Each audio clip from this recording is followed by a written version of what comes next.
Congratulations, my friend. This album has been hard-earned. You've really put a lot of heart and soul into it. It's nearly upon us. And I just, my obvious human question just to reconnect with you is, how do you feel now that you know the work is done, the music is realized, and it's going to be everybody else's in a minute? My God, I don't know. I think I'm going to feel the work is done when the album is out, because I still, I can listen to the album. I have all the time something that I wanted to do, in a different way. I am very, I don't know, you can imagine, I'm trying to just give my people the best. So always when I listen to a song, I'm like, what if I would do something like that or something like this? So I'm expecting the way I choose and the way I did it is the way people's gonna feel it. This album is super important for me, Zane. I can tell you, I have been working so hard for this one. And I don't know, very, very open to feel and listen to what people is going to feel about it. That's what the music sounds like. That's what the album sounds like. Mañana será bonito. Tomorrow will be beautiful. This idea of striving for some space to be able to see the world differently. And I feel like that's what this album's going to reflect for people is the journey from that moment of feeling down and compressed to wide open. It's all the moods in a process. You said it perfectly. It's a really weird moment in my life. I cannot tell I was sad or happy. I wasn't just feeling everything was okay or everything was going in the right way in my life. And I started writing songs about it and trying to show the world that process. As you said, you're gonna find anger, I don't know, love, upset moments, just vibing and music and happiness and sadness and everything in this album. And there is this one song especially, the first track is Mientras me curo el cora. It's the meaning is while my heart heals.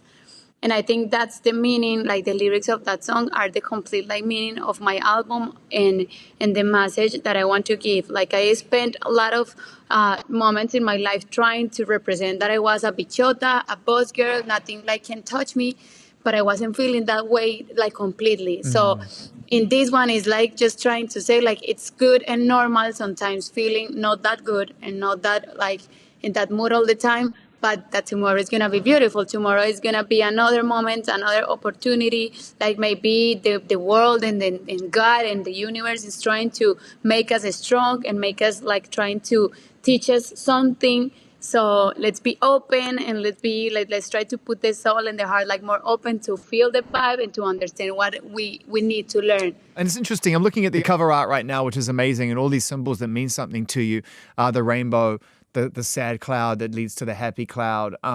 There's actually a lot wrapped in it. I'm also noticing that on your album cover, the shark doesn't eat the fish, but behind you, it's clear that the shark is eating the fish. So I'm a little upset about that because I liked the idea that the fish was going to get away on the album cover. You kind of messed that up, the fish is done for. So you know what? I have a mantra in my life, and I'm always telling sharks are very important because sharks are the ones that make you go harder and make you push you to the bottom and the strong you can. So that's why it's the shark. So you're the shark? Because I just want to make sure you're not the fish. I'm just going to look at what the symbol is here. No, maybe sometimes I was the fish, but sometimes you're the shark. Exactly. And that's the beauty of the album. It's awesome. I love the cover. And it's one of those covers you can get lost in. And it does have a childlike effect to it, but at the same time, there's an innocence to it. But at the same time, there are a lot of symbols in there. I want to talk about TQG. I want to talk about this beautiful collaboration that you've done. And I can say collaboration even though I can't see it written anywhere, but you shout her out. There's a Shakira ID in the middle of the song. So just the idea of the two of you coming together and how that was, because Karol, you've been touching legends lately. How was that? My God, with this one, I can tell, I don't know, I did this song. I don't know if you remember Mommy with Becky G. Yep. It was a huge hit. Of course. I did TQG, Tekuhe. I did it the same day. I wrote my verse for Mommy. So the meaning of both of the songs were they're going in the same way. Right. So I just kept TQG for me. I'd say I don't wanna to put my career in in the same vibe all the time. So I wanna do this collaboration with Becky, and I'm gonna keep this one for myself. Maybe people not going to listen to that one, but I'm gonna keep it for me.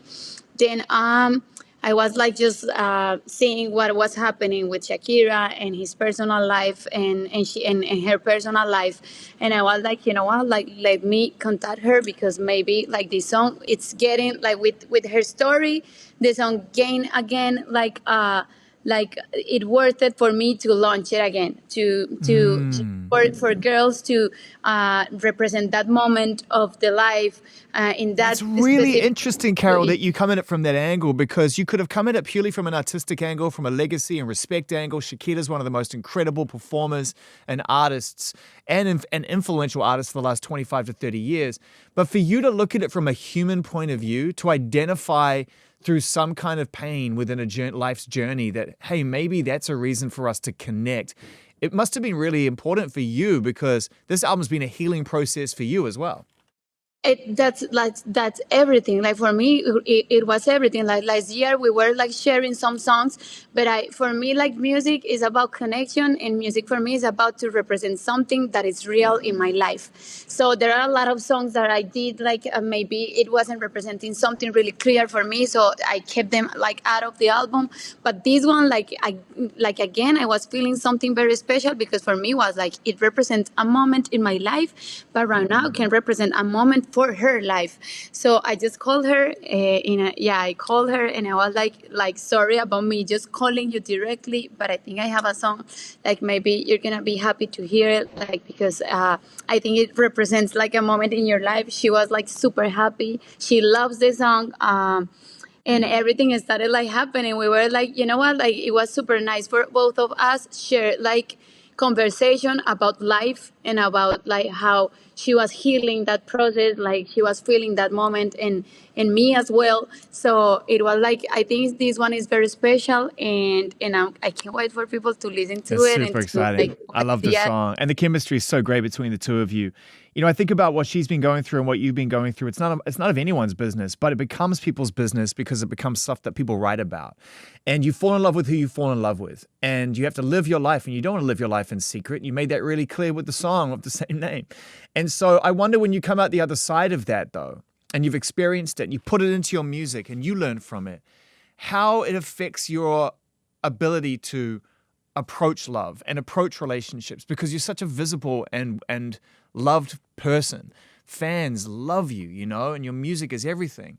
And so how do you know, does it change the way that you go about approaching people and how you live your life? Because as we're seeing right now, living life in the public eye is tough. It's a really tough life. it's tough and it's horrible because you have like million opinions of people talking in a point like they don't know like the true story about the things, and you're trying just to keep that away from your work, from what you do all the time. But in this case it was like something because I talked with her a lot about like the answer of the people about we both together like talking in that topic. But it was more about telling the world like, you know what, like we're feeling same, and we're like having these like same experiences of you, and this is the way you're gonna heal, and it's gonna be amazing if a lot of girls like just heal a moment, or they feel like better in a process with a song together, two girls like the same country. So we were like super happy about it, and for me it's kind of, you know, like this is me doing music. I love doing music.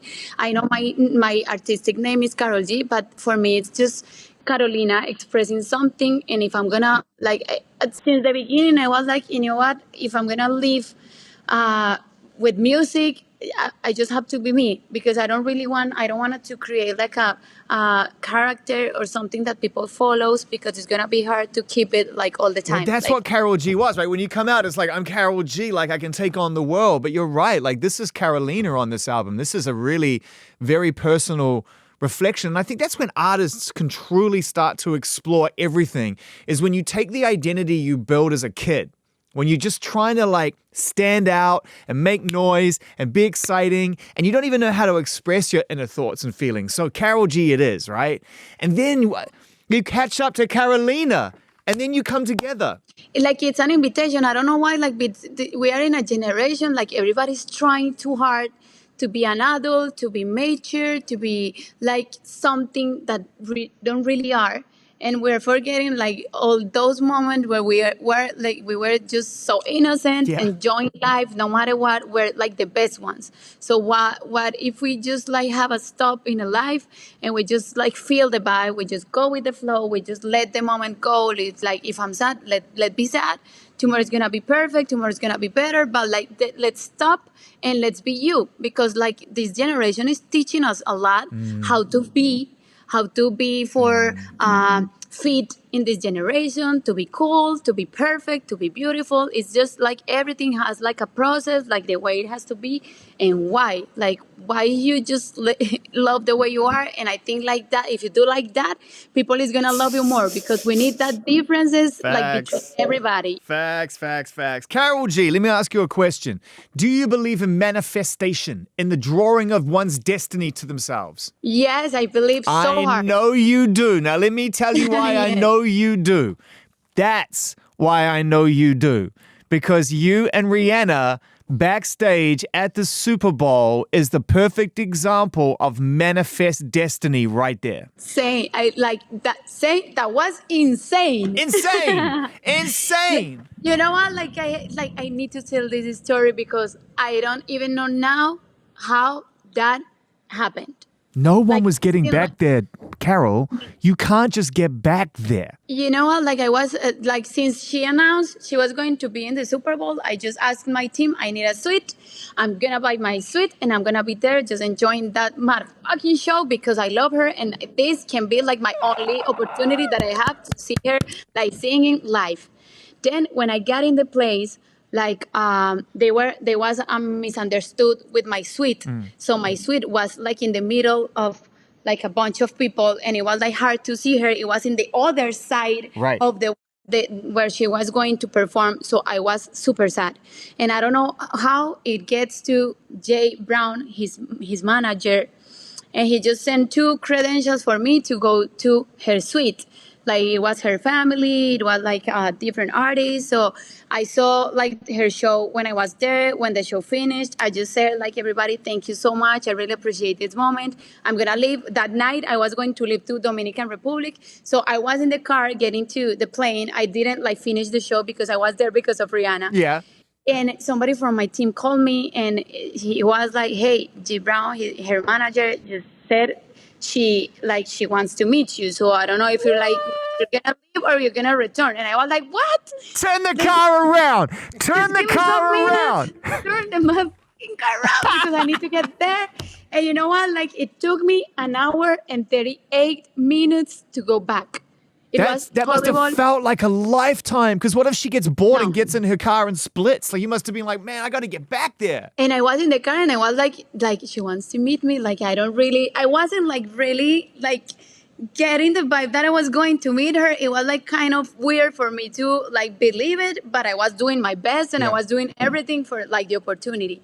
Then I just got to like, she was in the arena, like in the side of the stadium. It was an arena and I was in the arena and I didn't have like even the time to think, because when we parked, there was somebody waiting for us. And I just came in and I was shaking horrible. Like I was like shaking and I was like, you know what, sorry about me shaking this way, but I was super happy. You know what, she was so nice, and I love that she was like that, because I like my life and my career what has been very like she is very inspirational for me as a woman. Like I think she has everything and she inspired me a lot, and it was like super beautiful to find her, that beautiful person. She was so special. She hugged me. She like told me all the things that she liked about me and my career and myself. And I was like, I think everybody has to have the opportunity to have an idol and to meet her idol or his idol, their idols, and to be the way she was, because I love her more right now. KAROL, that's my life. That's all I've been doing is meeting my idols for like 35 all the years. time. And you have a bunch of them like in your list. You know? So it's like, I totally get it. It's such a beautiful moment because we meet our heroes, and they're just human beings, and they have good days and bad days. Sometimes they're the shark, sometimes they're the fish.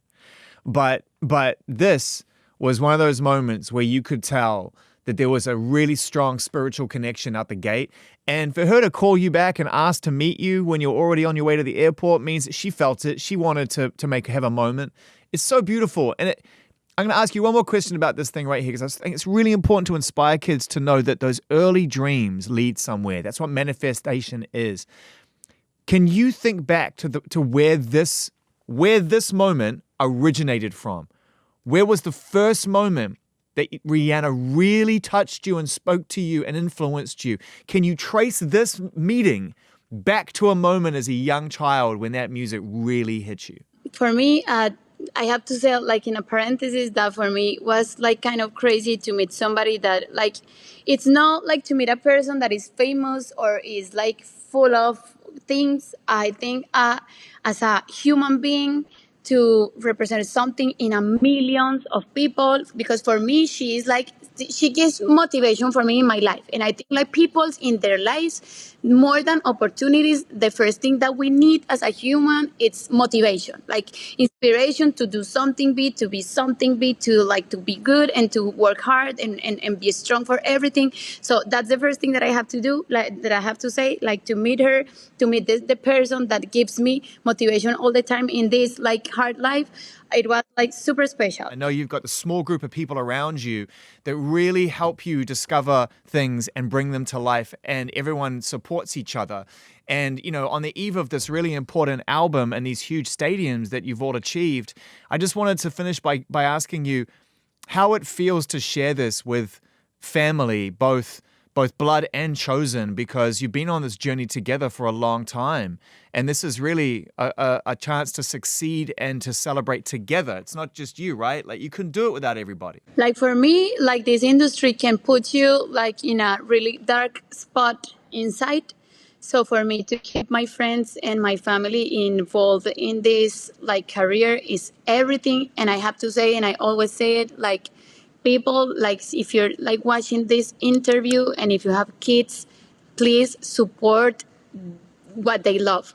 Like for me, like I think like my success is because my parents, they always believe in me and they like put more of that inside of me. Like I had a talent and they were like, you can do it, let's do it, we're gonna do it as a team, let's do it. So my family was very like important for me since the beginning, and to keep them right now very close to me, it's like the way I feel like I'm down to earth, and I keep it like my identity and the real meaning of the things and the real vision of the things. So yeah, I always say that family and friends are the really important things in life, and to live the life with them surrounded is crazy. Remember, everybody, no matter what's going on today, we all have them. I had one yesterday. You have those days, it just doesn't fit. But tomorrow will be beautiful. Mañana Será Bonito, the album, stunner, start to finish, 17 songs. Incredible. KAROL G, global superstar, stadium headliner.